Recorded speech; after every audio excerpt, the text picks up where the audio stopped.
नमस्ते दोस्तों, स्वागत है आपका स्वयं लाइब्रेरी में, जहां हम रोज आपके लिए लेकर आते हैं परीक्षा से जुड़ी सबसे महत्वपूर्ण करंट अफेयर्स।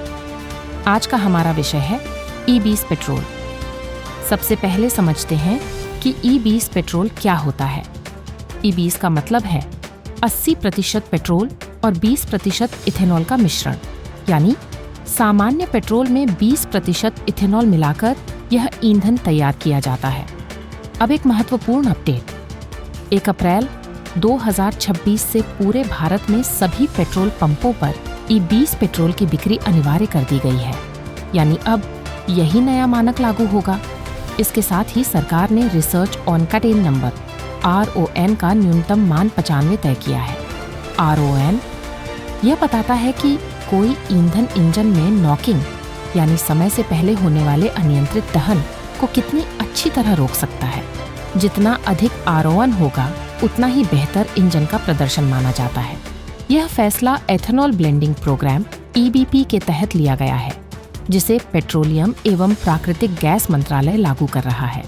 इससे पहले भारत में E10 यानी 10% इथेनॉल वाला पेट्रोल इस्तेमाल किया जाता था, लेकिन अब देश E20 की ओर बढ़ चुका है।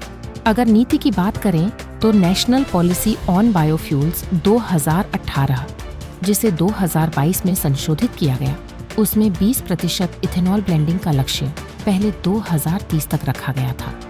बाद में इसे आगे बढ़ाकर इथेनॉल सप्लाई ईयर ESY 2025 से 26 कर दिया गया। अब सवाल आता है कि इथेनॉल बनता कहाँ से है। इथेनॉल एक नवीकरणीय रिन्यूएबल बायोफ्यूल है, जिसे मुख्य रूप से गन्ना, मक्का, गेहूं, जौ और अन्य अनाजों से तैयार किया जाता है। भारत ने इस दिशा में एक बड़ी उपलब्धि भी हासिल की। जून 2022 में ही देश ने तय समय से पहले 10% इथेनॉल ब्लेंडिंग का लक्ष्य पूरा कर लिया था। आर्थिक दृष्टि से भी इसका बड़ा फायदा हुआ है। तेल मंत्रालय के अनुसार 2014 से 15 से अब तक पेट्रोल में इथेनॉल मिलाने की वजह से भारत ने 1.40 लाख करोड़ रुपए से अधिक की विदेशी मुद्रा की बचत की है। इससे कच्चे तेल के आयात पर निर्भरता भी कम हुई है।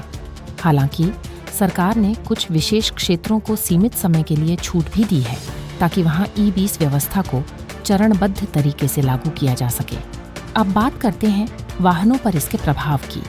अगर आपका वाहन नया है और ई-20 के अनुकूल बनाया गया है तो आमतौर पर कोई समस्या नहीं होगी, लेकिन कुछ पुराने वाहनों में फ्यूल एफिशिएंसी थोड़ी कम हो सकती है और लंबे समय तक उपयोग करने पर इंजन के कुछ हिस्सों में जंग या क्षति की संभावना भी बढ़ सकती है। तो दोस्तों, ई-20 पेट्रोल भारत की स्वच्छ ऊर्जा और आत्मनिर्भर ईंधन नीति की दिशा में एक बड़ा कदम है। यह न केवल पर्यावरण के लिए बेहतर है, बल्कि विदेशी तेल पर निर्भरता कम करने और किसानों की आय बढ़ाने में भी महत्वपूर्ण भूमिका निभा सकता है। अगर आपको यह जानकारी उपयोगी लगी हो तो वीडियो को लाइक करें, चैनल स्वयं लाइब्रेरी को सब्सक्राइब करें और ऐसे ही महत्वपूर्ण करंट अफेयर्स के लिए जुड़े रहिए। धन्यवाद।